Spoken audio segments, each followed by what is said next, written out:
말씀 신약성경 에베소 3장 1절 말씀입니다. 찾으신 줄 알고 봉독 드리겠습니다. 에베소 3장 1절입니다.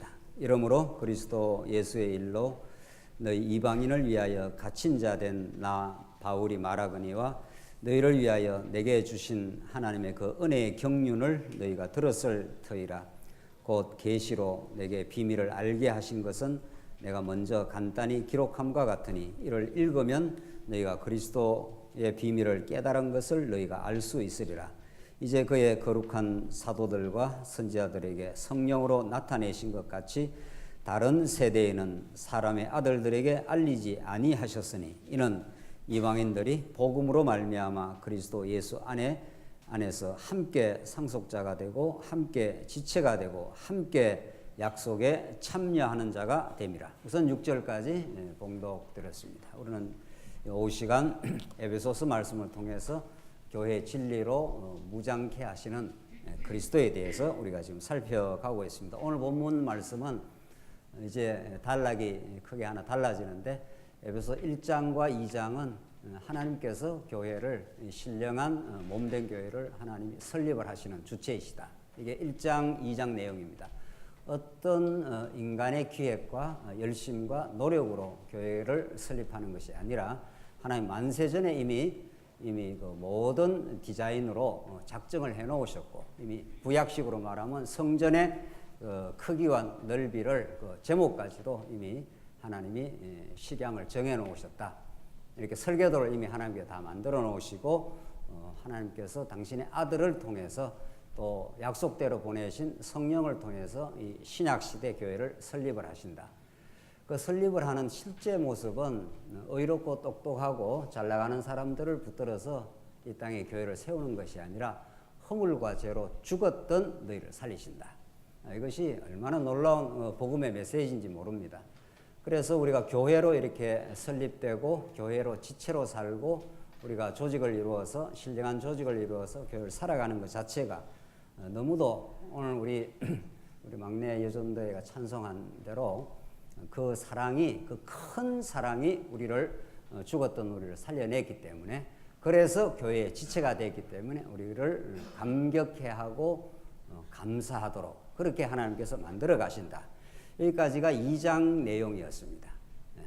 그 허물과 죄로 죽었던 자 중에 이방인이 있지 않느냐 하면서 이제 2장 후반부가 그렇게 이어진 거죠. 오늘 3장 내용은 하나님께서 그렇게 하나님의 능력과 그 주권과 은혜의 섭리를 따라서만 세워진 교회는 하나님께서 또 성장을 시켜 가신다. 그건 너무도 자명한 일인 거죠. 사실은 우리 아이를 우리가 이렇게 낳아가지고 아이가 스스로 자라지 않지 않습니까?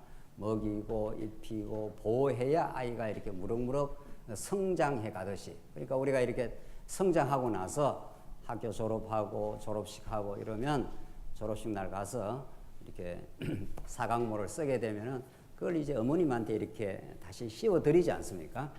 이렇게 내가 성장해서 학교까지 졸업해서 이제 어엿한 사인으로 내가 이제 사회로 진출하게 됐습니다.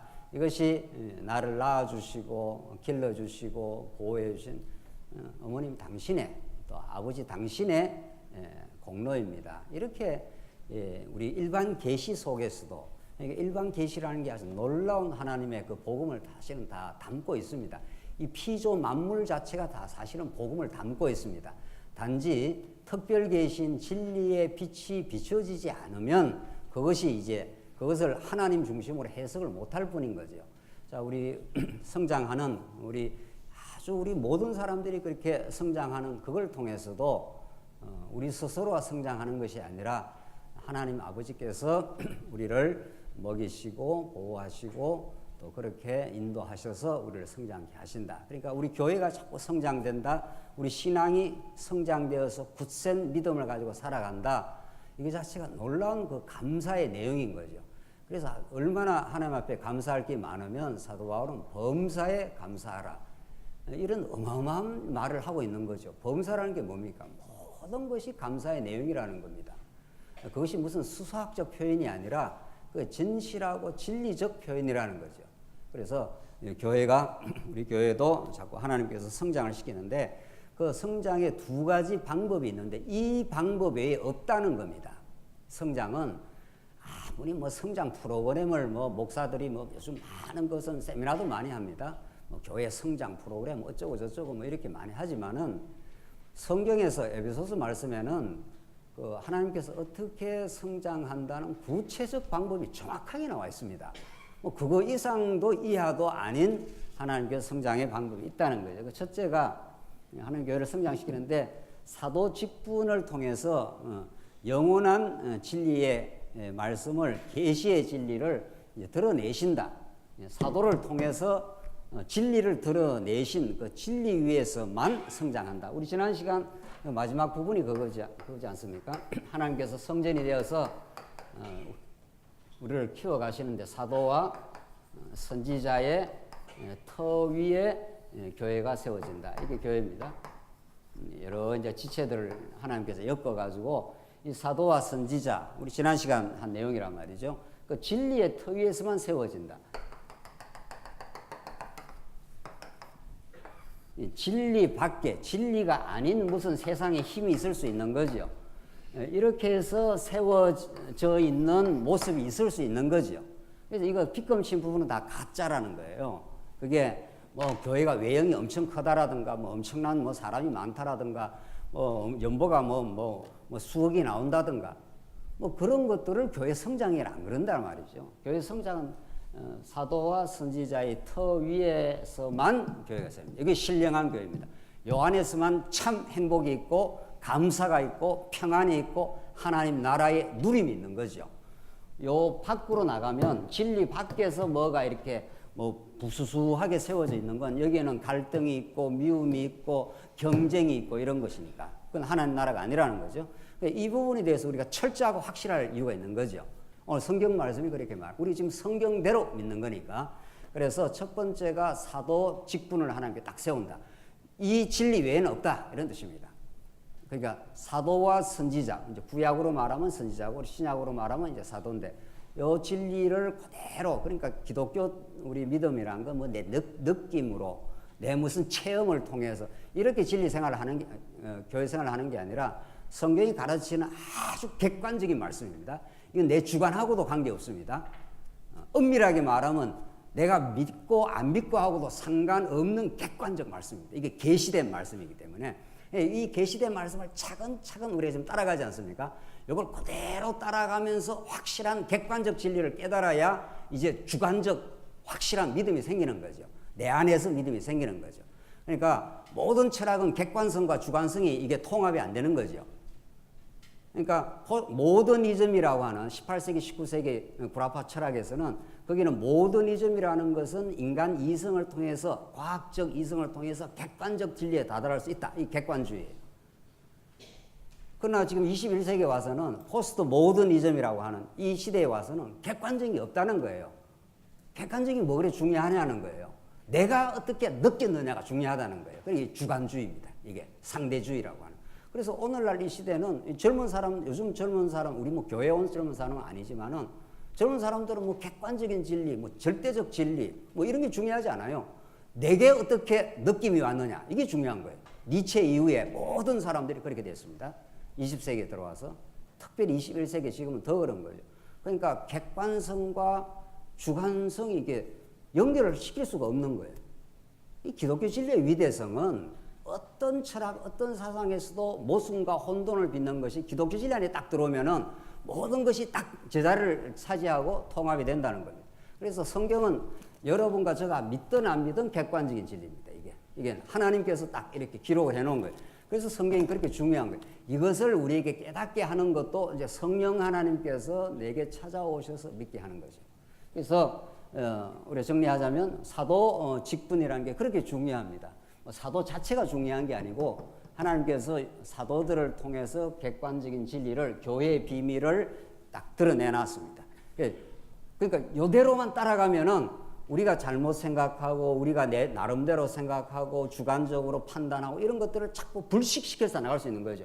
그러니까 진리를 듣는다는 것은 그냥 해피하게 뭐 아우 진리 좋으네 이래 듣는 게 아닙니다. 사실은 진리를 듣는다는 진리의 충격을 받고 진리를 자꾸 공급을 받는다는 건 내가 잘못 생각했던 것을 불식시켜가는 파괴해 나가는 측면이 있는 겁니다. 내 안에 옛사람을 파괴하고 무너뜨리고 내가 잘못 생각했구나. 내가 내 욕망대로 생각했구나. 그걸 무너뜨려가는 무너짐의 역사가 있고 다시 세워지는 역사가 있는 거죠. 그러니까 파괴와 건설. 그래서 이사야, 예레미야가 전부 그 말 아닙니까? 때리시고 어떻게 한다고요? 싸매시고, 뽑아내시고 심으시고. 그게 굉장히 아픈 이야기입니다. 사실은 이 말씀을 듣는다는 게 그냥 좋기만 한 게 아니라 굉장히 아프게 내 옛자를 하나님께서 무너뜨려가는 과정이 있습니다. 이렇게 말씀을 듣고 우리 삶 속에 자꾸 고난을 경험하고 이렇게 하는 것은 내 생각을 하나님께서 무너뜨리게 하는 옛사람의 무너짐이라고 하는 옛자의 죽음이라는 게 있는 거죠. 그게 광야 생활이라는 겁니다. 광야에서 애굽에서 난 그 옛자, 타락한 옛자는 하나님 안 섬기지 않습니까? 우상을 섬기고 금송아지 섬기고 그런 시퍼렇게 살아있는 옛자가 광야를 통과하면서 하나 둘 자꾸 하나님께 무너뜨려가는 게 그게 굉장히 아프고 힘든 과정입니다. 그러니까 시련인 거죠. 그러니까 시련의 광야를 통과한다는 겁니다. 그런데 아프긴 한데 그걸 통과하고 나면은 굉장히 놀라운 이제 위로와 성장과 감격과 감사가 생겨난다는 겁니다. 그래서 이 세상이 그 광야인 겁니다. 오늘 본문의 말씀이 그런 그 계시적인 객관적인 진리의 말씀, 이걸 하나님께 드러내셨다. 두 번째는 우리 이제 다음 시간 계속 배워 나가겠지만, 이건 이제 객관적인 진리의 측면이고, 두 번째는 신약교회의 조직의 측면입니다. 여기 딱 뒤에 붙어 있습니다. 이렇게.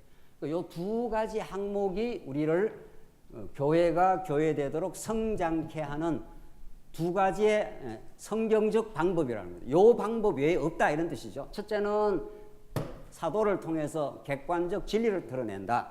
두 번째는 신약교회 조직을 통해서 엮어져서 성장해 간다 이런 거죠. 이제 그건 뒷부분은 더 자세하게 이제 그 본문이 나올 때 설명을 하겠습니다만은 이 손이 하나 있다 칩시다. 손이 몸에서 이렇게 떨어졌습니다. 손이 뭐 잘났단 말이죠. 뭐 힘도 세고 손 재주도 있고 이렇게 해서 내 혼자 성장하란다. 이렇게 해서 손이 이 몸에서 딱 떨어져 가지고 손이 하나 딱 떨어져 나왔다 칩시다. 아무도 성장할 수가 없습니다. 그래서 부대끼든 좀 마음에 안 들든 어떻게 우리 지체들이 다 내 마음에 쏙쏙 들겠어요. 절대로 그럴 수가 없는 겁니다. 사랑한다고 결혼하고 사랑한다고 낳아놓은 제 자식도 마음에 안 들 때가 있는데 또 안 그런지 내가 또 물어봐야 되는데 다 마음에 잘 듭니까? 마음에 엄청 듭니까? 뭐 좋아 죽겠어요? 안 그렇습니다. 절대로 안 그렇습니다. 만약 그런 사람이 있다면 그게 이상한 사람이에요. 그래서 사랑한다고 결혼하고 사랑한다고 낳아놓은 지 자식도 때로는 마음에 안 들고 갈등이 생기고 대화가 안 될 때가 있고 이런 판인데 그건 틀림없는 겁니다. 그래서 하나님이 조직 속에 넣습니다. 신령한 조직 속에 넣어가지고 얼마나 부대끼고 자기를 돌아보고 상대방의 어리석음을 통해서 자기를 비추어내고 상대방은 다 거울이거든요. 그렇게 해서 조직 생활을 통해서 깎이면서 우리 안에서 그리스도의 형상이 찬란하게 드러나도록 부대끼면서 옛사람이 자꾸 노출이 되는 거니까요. 그러니까 율법이 우리의 죄를 깨닫게 한다는 게 그게 신령한 측면에서 진리의 측면에서 그런 거고 교회의 조직이 우리의 더불어 삶이 우리의 옛자를 또 발견케 하고 깎아내는 부분이 분명히 있는 거예요. 성경이 가르치는 바인 거죠. 성경이. 그렇게 해서 우리가 깎아내면서 우리가 같이 성장해 간다는 겁니다. 그러니까 무교회주의자들이 있었지 않습니까? 무교회주의자들이 내총 감삼씨라든가 우리 한국교회 김교신 씨 이런 사람들은 굉장히 그 건전한 사람들입니다. 그 신학적으로는 물론 이 언약 성취는 아니지만은 건전한 그 분들입니다. 그분들이 굉장히 성경을 사모하고 또 성경을 많이 연구한 사람들이에요. 그분들이 실제로 그분들은 어느 극단으로 가버렸는가 하면 굉장히 그분들은 성경 자체를 연구하고 사랑하고 또 그렇게 좋은 영향을 줬습니다. 그 초기에는. 그러나 그분들이 어디에서 결정적인 실수를 했는가 하면은 지금 한국교회 일본의 무교회주의자들은 거의 아주 씨가 거의 소멸이 되어버린 거죠. 왜냐하면은 조직교회에 대해서 생각하는 그 관점이 성경적이지 않았습니다. 조직교회 보니까 거기에 뭐 목사도 있고 뭐 장로 권사도 있고 이 보니까 부패한 측면이 나타나고 실제로 부패합니다. 조직교회가 상당히. 그 농도는 그 시대마다 다르지만은 종교개혁 당시에는 그 조직교회, 그 제도교회가 굉장히 강건하고 순수했고, 종교개혁 당시 이전에 약 1000년의 기간 동안 중세교회 때는 아주 부패한 거죠. 악취가 푹푹 나는 거죠. 뭐 교회 안에 악취가 그야말로. 그래서 이제 종교개혁자들이 진리의 개혁을 하고 이제 그 제도개혁을 했지 않습니까? 그리고 그 후에 500년 역사 가운데 그 시대마다 하나님의 말씀이 날이 서서 살아있고 그 말씀에 우리가 공급을 받고 하면은 그 교회는 항상 건전성을 유지를 할 수 있는 거죠. 그러나 무언가 모르게 교회가 하나님의 말씀이 자꾸 공급이 제대로 안 되거나 지도자가 순수하지 않거나 이러면은 이제 교회가 부패하기 시작합니다. 일본 교회가 엄청 부패를 했습니다, 실제로. 그래서 내청 감산시가 제도 만들 필요가 없다. 제도 다 필요 없다. 제도 만들어 봐도 다 타락하더라 이런 거죠. 그래서 그야말로 무교회주의, 무제도주의를 말했습니다. 그래서 그 지성인들, 자기들이 말씀 연구하고 공부하고 이런 지성인들이 자꾸 이렇게 공부하는 모임이 형성됐습니다. 그래서 제도 필요 없어 이렇게 된 거죠. 그래서 그게 그 초기에는 아주 건전하게 뭐가 유지된 것 같은데 그렇게 서로 부대끼고 서로 깨닫고 서로 못난 모습들을 발견해가면서 점점 성장해가는 그 치열한 과정을 하나님께서 거치게 하시는 건데 그게 이제 싫은 거죠. 거기에서 자기 모습과 자기의 못난 모습 드러나는 것도 싫은 거죠. 그래서 우리는 공부만 한다 이렇게 됐어요. 우리는 공부한다 이렇게 된 거란 말이죠. 그래서 공부만 한 겁니다. 그래서 교회가 없어진 겁니다. 그래서 이 땅의 교회는 하나님의 말씀을 잘 우리가 공급받고 공부를 열심히 하고 우리 오늘 이렇게 체계적으로 지금 공부를 해나가지 않습니까? 이렇게 하되 더불어 살아가야 되는 겁니다. 더불어 그래서 하나님께서 세우는 일꾼도 세우고 우리가 부족한 대로 일꾼이 세워가고 더불어 자꾸 성장해 가는 겁니다. 세상에 어느 일꾼이 완벽하고 완전한 일꾼이 있습니까? 완전한 목사가 있냐 말이죠. 완전한 장로, 완전한 권사가 있냐 말이죠. 다 부족한 대로 세워지고 또 세워져서 일하면서 배워가고 뭐 이러는 겁니다. 우리가. 그래서 도무지 우리는 이 땅에 우리가 몸을 가지고 있는 한 불완전주의를 우리는 표방을 하는 겁니다. 성경이 그걸 말합니다. 완전한 교회는 영원한 천국 가면 완전해집니다. 이 땅에 우리는 모두 불완전하기 때문에 불완전함을 하나님 앞에 인정하고 우리가 그리스도를 더 의지하는 그런 조직교회로 그런 교회로 우리가 성장되길 바라는 거죠. 서론적으로 제가 그렇게 말씀을 드렸는데 자, 우리 교회 성장이 아주 중요하죠. 정말 이게 우리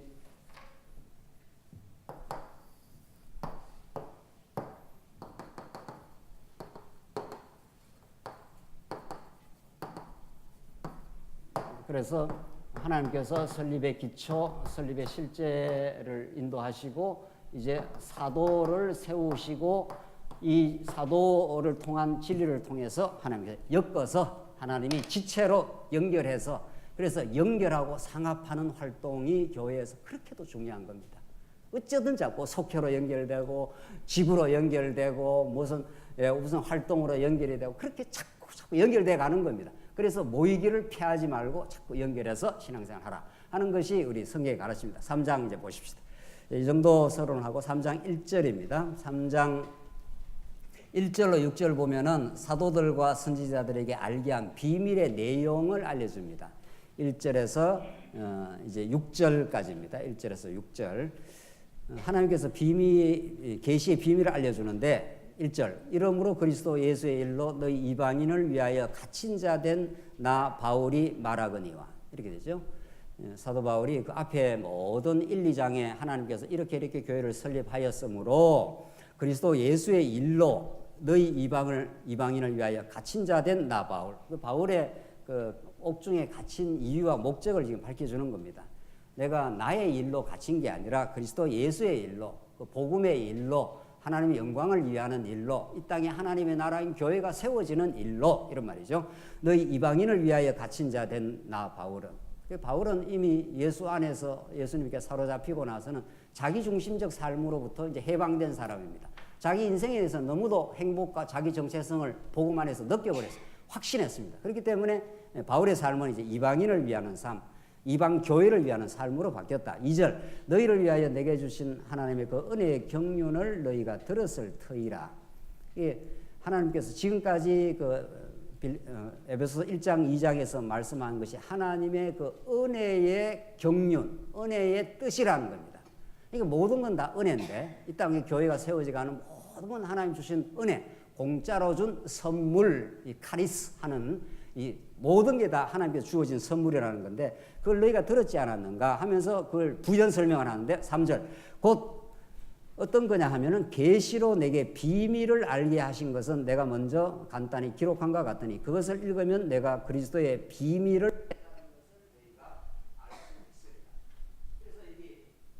유명한 비밀이라는 그 사도 바울의 독특한 그 어휘가 등장을 합니다.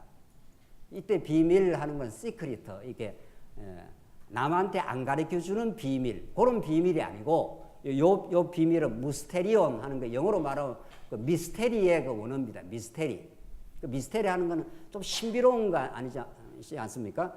그러니까 이게 무스테리온 하는 것은 감추어져 있기는 하는데 하나님 안에서 영원 안에서 당신의 영원한 계획, 하나님께서 이렇게 하나님의 나라를 세우시고 그 나라를 통해서 하나님의 은혜의 영광을 드러내시겠다 하는 그 하나님의 영원한 뜻, 영원한 작정, 영원한 계획이 감춰 있긴 한데 때가 되면은 당신이 그 숨겨져 있는 감추어져 있는 걸 드러내시겠다 이런 뜻입니다. 그러니까 기독교 진리는 오늘 이 본문에서 이제 증명이 되는데 기독교 진리는 지금 이제 와서는 감춰진 게 아니고 이렇게 명명백백하게 환하게 이렇게 드러나 버렸습니다. 그러니까 이 드러난 진리를 깨닫게 하는 게 이제 성령 하나님인 거죠.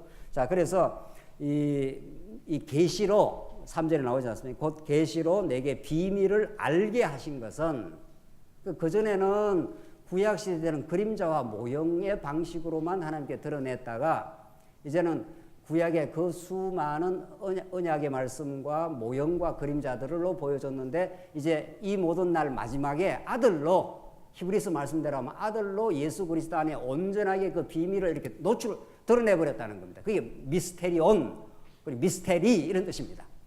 그러니까 바울이 그걸 깨닫고 너무도 놀라고 우주적인 진리 속에 자기의 정체성을 그 하나님의 위대하심을 이제 발견을 하게 된 거죠. 그걸 지금 에베소 성도들에게 지금 나누어 주고 있는 중입니다, 지금. 그래서 4절 이것을 읽으면 내가 그리스도의 비밀을 깨달은 것을 너희가 알 수 있으리라. 이 비밀이라는 용어는 에베소서뿐만 아니고 복음서에도 하나님 천국의 비밀에서 여러 그 차원에서 많이 이제 드러내시고 이 비밀을 모든 사람에게 가르쳐 주는 게 아니라 제자들을 따로 불러가지고 이 천국 비밀을 따로 가르쳐 줬지 않습니까? 그래서 그 하나님의 계시는 하나님의 주권에 의해서 어떤 자들에게는 감추시고 어떤 자에게는 드러내시고 이게 하나님의 주권입니다. 어린아이와 같은 저들에게는 감추시고 어린아이와 같은 우리들에게 드러내심을 감사하나이다. 이게 예수님의 기도였지 않습니까? 마태복음에. 그러니까 이게 완전 하나님의 주권인 겁니다. 감추고 드러내는 그 주권이 하나님에게 있기 때문에 신학 혹은 신앙, 우리가 이제 신학의 올바른 신학의 근거에서 신앙이 나오는 건데 이것이 하나님의 주권적 선물이라는 것은 너무 분명한 거죠. 하나님 편에서 이렇게 감추면은 아무도 그걸 이렇게 열 수가 없다는 겁니다. 그래서 계시록에 내가 닫으면 열 자 없고 열면 어떻게 해요? 닫을 자가 없다. 이게 다 하나님의 그런 계시를 깨닫게 하시고 우리를 진리의 길로 인도하시는 하나님의 강력한 주권입니다. 그러니까 우리가 뭐 열심히 공부해서 진리를 깨닫는다 이런 말을 하면 안 되는 겁니다. 정말.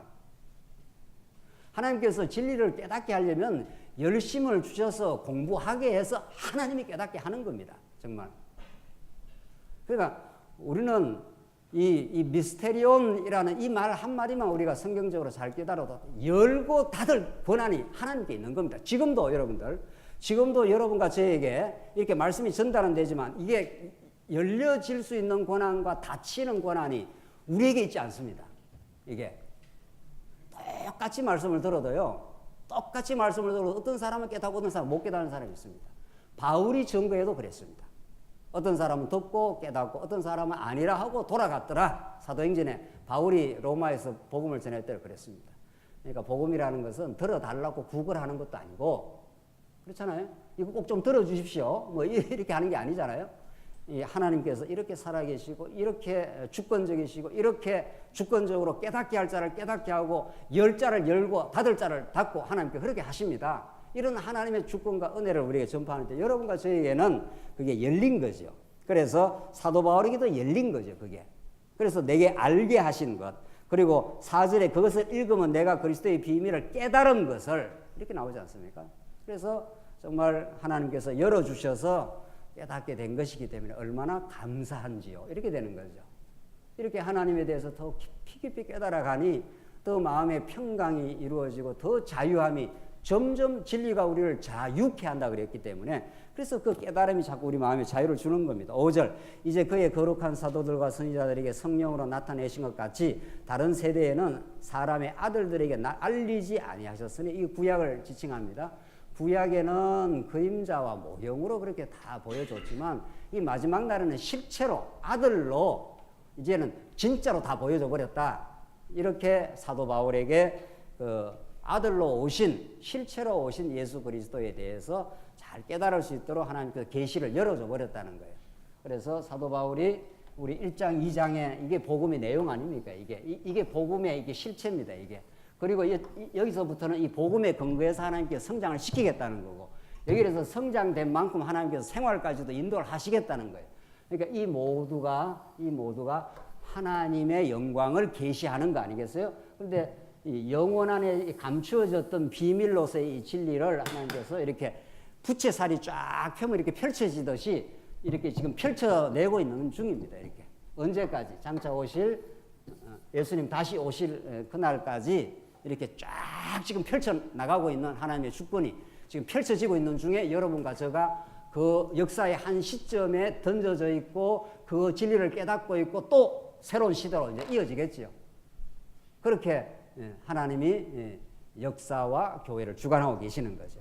그래서 6절 그 복음의 내용이 나오는데 이 비밀의 내용 혹은 복음의 내용인데 그 6절 말씀이 바로 그 말씀입니다. 이는 했지 않았어요? 이는 자, 이 비밀을 지금 사도 바울에게 하나님께서 드러내 주셨다. 어떻게? 이방인들이 복음으로 말미암아 그리스도 예수 안에서 함께 상속자가 되고 함께 지체가 되고 함께 약속에 참여하는 자가 됨이라. 뭐 이 말씀 속에 복음 진리와 교회 진리가 다 들어있는 거 아니겠어요? 이 말씀, 이 6절 말씀 속에 복음이 뭡니까 도대체 복음이? 우리가 사모하고 우리가 그렇게도 가짜롭게 생각하는 복음이라는 것은 복음은 우리 존재와 역사의 근본적인 근거가 되는 우리 하나님 그 자체에 대해서 그 하나님에 대한 소식 이게 굿뉴스입니다. 좋은 소식. 그 좋은 소식도 그냥 좋은 소식 정도가 아니고 죄와 허물로 죽었던 우리들을 의인을 부르는 것이 아니라 죄인을 불러서 회개케 해서 하나님의 자녀로 만들어주시는 그 놀라운 복음의 능력. 이게 복음이 아니고는 우리 존재와 우리 인생의 의미를 우리가 논할 수가 없는 거죠. 복음이라야 하나님이 어떤 분인가 신관을 논할 수가 있고 복음이라야 하나님 안에서 우리가 잠시 죄악 가운데 가두었다가 우리를 하나님의 자녀로 되게 만드신 기독교 인간관을 설명할 수가 있고 복음이라야 역사의 진행이 하나님의 언약대로 지금 역사를 진행한다는 역사를 주관하고 계시다고 하는 어떤 사람이 역사를 지금 설명해냅니까? 콜링우드 같은 사람들이 그 유명한 역사학자가 아이디어 오브 히스토리 그 역사의 그 아이디어라고 하는 역사의 이념이라는 책을 썼는데 그 책의 결론이 뭔가 하면은 역사는 하나님 이야기는 한마디도 없습니다. 그러니까 그건 진리가 아닌 거예요. 그러니까. 근데 그렇게도 많은 사람들이 그 역사 철학을 연구할 때 그 책을 무슨 모범 교과서처럼 그렇게 이야기를 한단 말이죠. 하나님 한 기술도 없어요, 거기는. 역사를 왜 연구를 하느냐 하면은 우리가 그 책의 결론이 그래요. 자기 지식을 얻기 위해서 그렇다. 이렇게. 그 얼핏 보면 인문학적으로 무슨 뭐 일리가 있는 소리 같아요. 뭐 역사라는 것이 우리가 가족사를 알아야 내가 어떤 중가 좀 알지 않습니까? 그렇잖아요. 역사라는 건 자기를 이해하는 데 도움이 되긴 합니다. 그걸로 지금 진리가 설명된 게 아니죠. 그래서 여호와 하나님을 아는 것이 이 지혜의 지식의 근본이라는 이 자문의 말씀은 진리 중에 진리인 겁니다.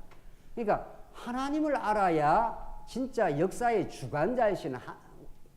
주관자인 진리를 알게 되는 것이고 그래야 역사 속에 들어있는 우리 인간을 좀 이해를 하게 되는 거죠. 그러니까 세상 지식이라는 게 그렇게 허무한 겁니다. 따지고 보면. 그러면 세상 지식은 다 필요 없나? 또 그런 건 아니죠. 예.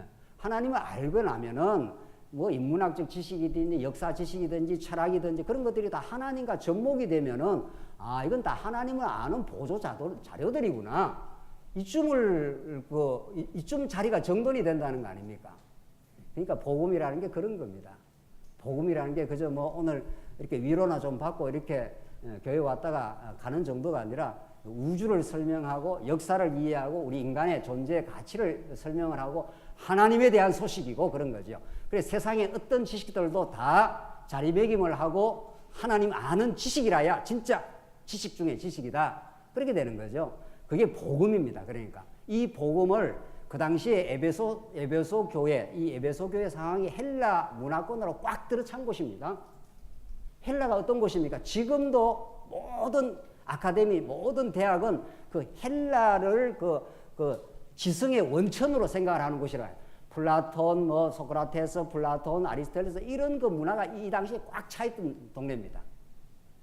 그 지식 자랑하고 말이죠. 예. 네가 더 똑똑하냐 똑똑하지 않느냐는 이런 그 지식의 경쟁 시대가 이 헬라 시대예요. 누가 더 똑똑하냐 논쟁을 벌이고 말이죠.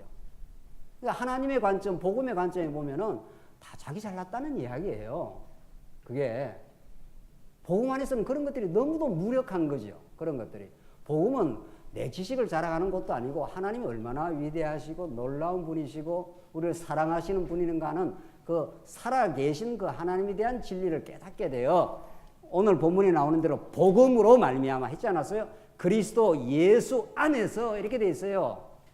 복음은 예수를 떠나서 설명할 수가 없어요. 복음은 하나님 여호와 당신인데 이분이 예수 그리스도로 당신을 드러냈기 때문에 우리 신약 시대 때는 그리스도 안에서 이 말을 바울이 얼마나 많이 쓰는지 모릅니다. 그러니까 그리스도 밖에 많이 나가버리면 우리 인간이 그때부터는 완전히 이제 방황을 한다는 겁니다. 니체 아버지가 목사입니다. 아버지가 목사하고 기독교 교육을 받았습니다. 그런데 불행하게도 니체는 진짜 복음을 접하지 못해버렸습니다. 그래서 기독교 밖으로 나가버렸습니다. 니체가 쓴 책이 적그리스도예요. 책 제목이. 그래서 기독교 밖으로 나가서 자기 지성으로 마음대로 짓거려대었습니다. 네. 마음대로 짓거려대었어요. 네. 신 없는 거지. 신은 죽었다고 해버려. 뭐 이렇게 됐어요. 그래서 현대인들이 다 그 아류예요. 현대 사상이라는 게 그 다 아류라고 해요. 아류. 어떤 책이나 철학이나 유튜브에 돌아다니는 거 한번 보십시오. 하나님 이야기가 있는가 말이죠. 세상에. 그렇게 똑똑하다, 날고 긴다, 뭐 이런 사람들이 다 그리스도 밖으로 나가버린 거예요. 우리는 그리스도 안에 있는 존재, 그리스도에게 지체에 붙어 있는 존재. 그러니까 여러분과 저는 머리 대신 그리스도의 지체이기 때문에 우리의 주체성이 사라진 사람들이에요. 우리 머리가 사라진 사람이에요. 그러니까 머리는 우리 예수님 한 분밖에 없다는 거예요. 그분이 우리의 주관자가 되시고 그분이 우리의 주인이 되시고 그분이 우리 교회의 머리가 되시고 그분이 이끌어가는 대로 가게 되고 그분이 나를 가난하게 두시면 가난하게 살아야 되고 그분이 나를 부유하게 두시면 부유하게 사는 거고 그분이 나를 고통 가운데 잠시 두면 고통 가운데 사는 겁니다. 우리가 무슨 수로 벗어납니까? 겪어야지. 다른 도리가 없죠.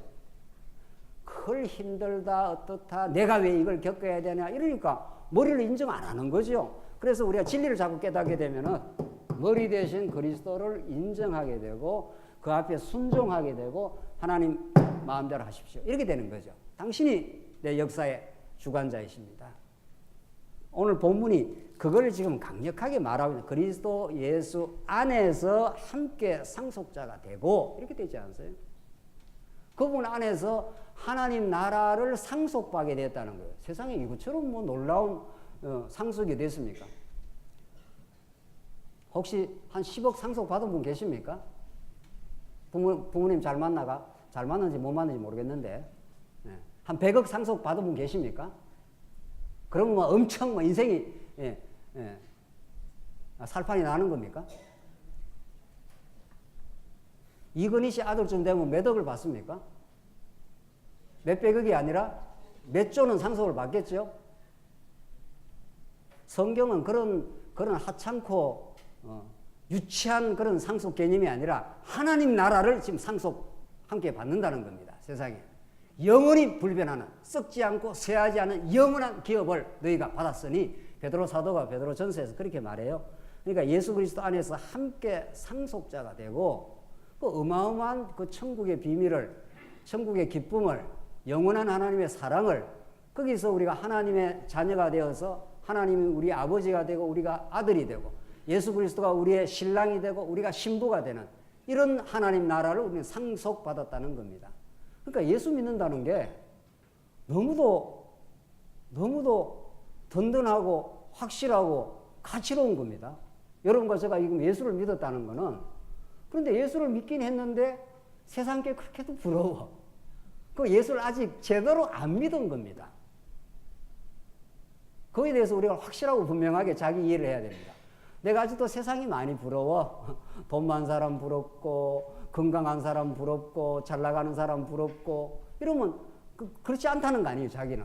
자기는 돈도 별로 없고, 잘 나가지도 않고, 못생기고, 뭐, 이렇다는 거 아니에요. 그 자기 인식을 그렇게 하고 있다는 건 아직 예수를 제대로 안 믿는다는 뜻입니다.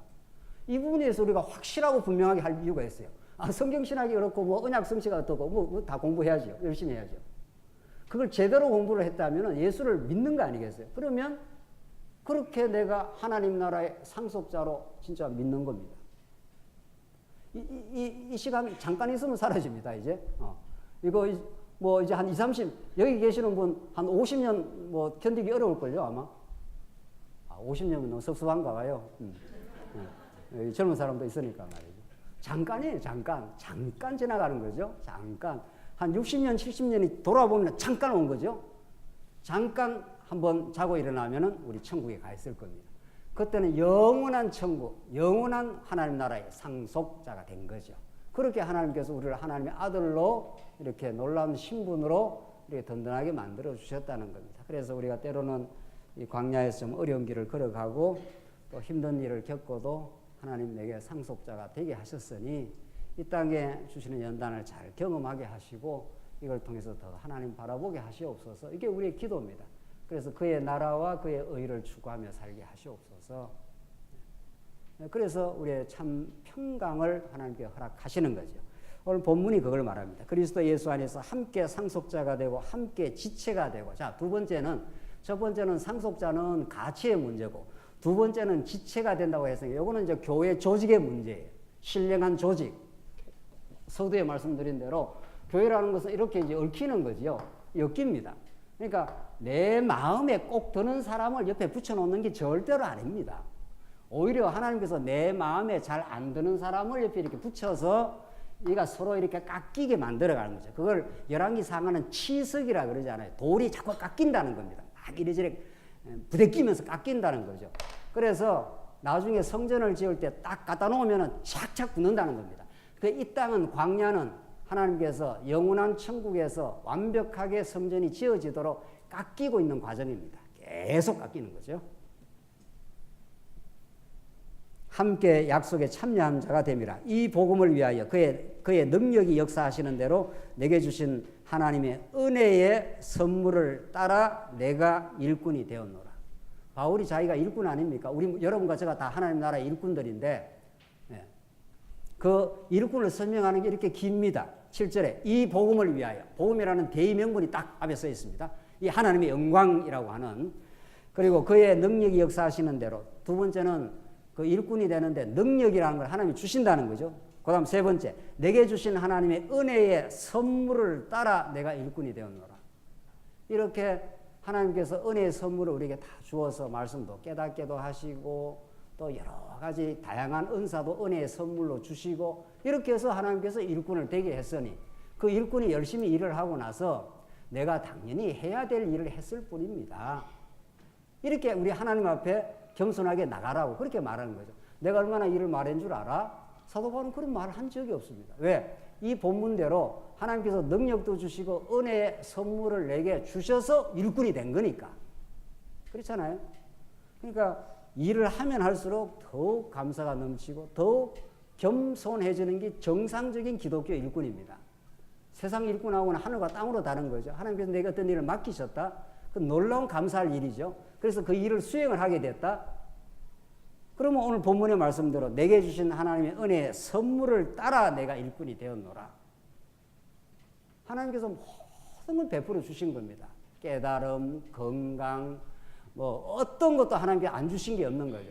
그래서 바울이 늘 감격과 감사가 넘쳤습니다. 8절, 그걸 더 정확하게 말하는데 8절에 모든 성도 중에 지극히 작은 자보다 더 작은 나에게 이 은혜를 주신 것은 청량할 수 없는 그리스도의 풍성함을 이방인에게 전하게 하시고, 이 대비 현상을 보십시오. 8절에 바울은 자기를 성도들 중에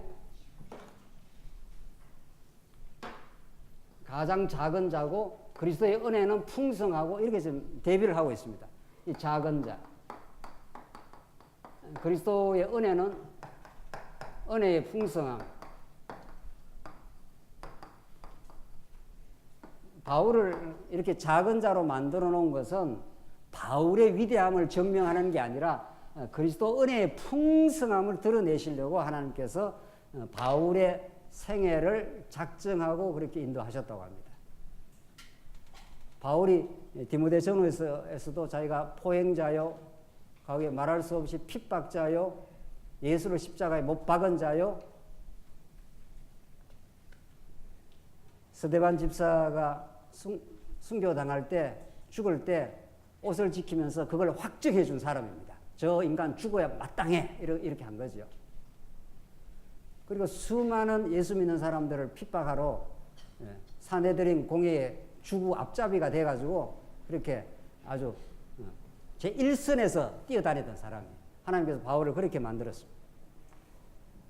그런 그 죄인으로 만들어 놓고, 바울만 그런 게 아니죠. 사실은 우리 모두가 그런 존재라는 거죠. 근데 하나님께서 바울을 모델 케이스로 딱 그렇게 만들어 가지고 오늘 본문의 말씀대로 모든 성도 중에 지극히 작은 자보다 더 작은 나에게, 이렇게. 이 여기서 작다 적다는 것이 뭐 키를 말하는 게 아니잖아요. 다 성경이 말하는 말씀은 다 영적 개념이에요.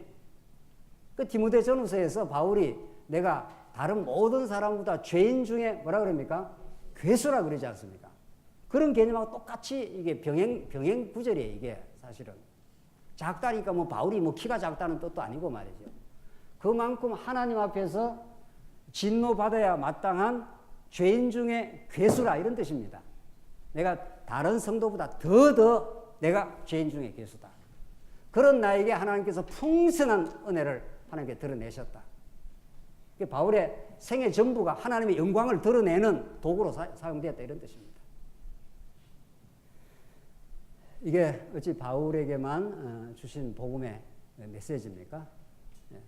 여러분과 제가 하나님의 영광의 도구로 사용되고 은혜의 일꾼으로 사용되면 여러분과 제가 지난날 살아왔던, 하나님 없이 살았던 죄악이 폭로가 될 것입니다. 우리 내면이 얼마나 하나님을 떠나 있었고 자기 영광을 추구했던 존재임이 우리 스스로가 인식되고 자각될 이유가 있는 거죠. 그래서 로마서가 그렇게도 길게, 아주 죄의 목록을 길게 잡아가지고 3장 21절에 예수 그리스도를 전가하기 전에 인간의 불의함을 그렇게 폭로하고 드러내고 다시는 하나님 앞에 자랑할 수 없도록 내가 불의한 가운데 너희를 가두어 두시면 하나님의 긍휼을 덧입어 살도록 그렇게 만들게 하려고 하나님 그렇게 하셨다. 그 바울의 인생이 그렇습니다. 바울이 그렇다면 바울처럼 소위 말해서 가장 교회를 세우는데 혁혁한 성과를 세운 사람이 없는데 바울은 자기를 그렇게 규정을 하고 있지 않습니까? 그럼 우리 모두도 그런 이 바울의 진리의 규정을 따라서 우리가 진리를 깨달아 간다면 그렇게 하나님을 노래 부르고 하나님을 찬양을 하고 이 진리 앞에 그렇게 서나가는 거죠. 정리를 하십시다. 오늘 하나님께서 신약교회를 성장시킨다고 합니다. 세우기만 세운 게 아니라 성장을 시키는데 어떻게? 사도를 세워서 진리를 드러내어서 영원한 비밀의 진리를 드러내어서 세우는데 그 복음이라는 것이 얼마나 위대한가 하면은 하나님 나라를 상속하신다는 겁니다. 이제 예배소에 있는 너희들도 하나님 나라의 상속자가 되었다는 거예요. 그래서 얼마나 우리가 가치로운 인생이 되는지 모른다. 그런데 하나님께서 일꾼으로 쓰시겠는데, 나를 일꾼으로 쓰는데 다른 성도보다 작은 자 중에 더 작은 자를 하나님께서 나를 쓰셨다. 그 말은 디모데전서 말씀대로 말하면 죄인 중에 괴수를 나를 일꾼으로 쓰셨다. 그래서 그리스도의 풍성한 그 놀랍고 풍성한 오늘 우리 여전도에서 찬송한 대로 그 사랑이 얼마나 크고 놀라운지 우리를 감격하게 하는, 그러니까 자기가 얼마나 죄인인가를 깊이 깨닫는 만큼 은혜의 풍성함이 커지는 거죠. 하나님은 그렇게, 원래 하나님은 은혜가 풍성한 분인데 영혼 안에서 그걸 우리가 깨닫게 되려면은 그런 거죠. 양을 한 마리 잡아가지고 그 양을 죽여가지고 피를 철철 내가지고 그래 가지고 들어가야 하나님 보좌, 은혜의 보좌 앞으로 나아갈 수 있도록, 그렇게 해서 자기를 자랑하지 못하고 그리스도의 은혜의 풍성함을 자랑할 수 있도록 하나님께서 그런 전략을 쓰신 겁니다. 이게 하나님의 계시 전략입니다. 여러분과 저는 예수만을 자랑하는 것, 십자가만을 자랑하는 것, 그리스도만을 노래 부르는 것, 그래서 여호와 하나님만이 우리의 복음입니다.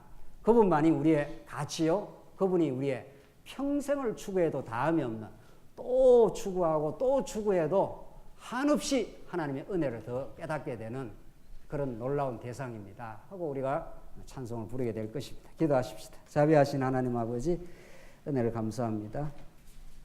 하나님께서 사도를 통해서 객관적으로 주어진 이 진리가 성령의 인도 따라 우리에게 펼쳐지고 열려지고 드러나셔서 참으로 감사합니다. 사도 바울을 작은 자 중에 더 작은 자로, 죄인 중에 괴수로 만드셔서 사도 바울이 전 인생을 통해서 하나님의 은혜의 영광만을 드러내신 하나님 아버지, 우리도 그렇게 바울처럼 진리를 깨닫고 찬양케 하시옵소서. 예수님 이름으로 기도하옵나이다. 아멘.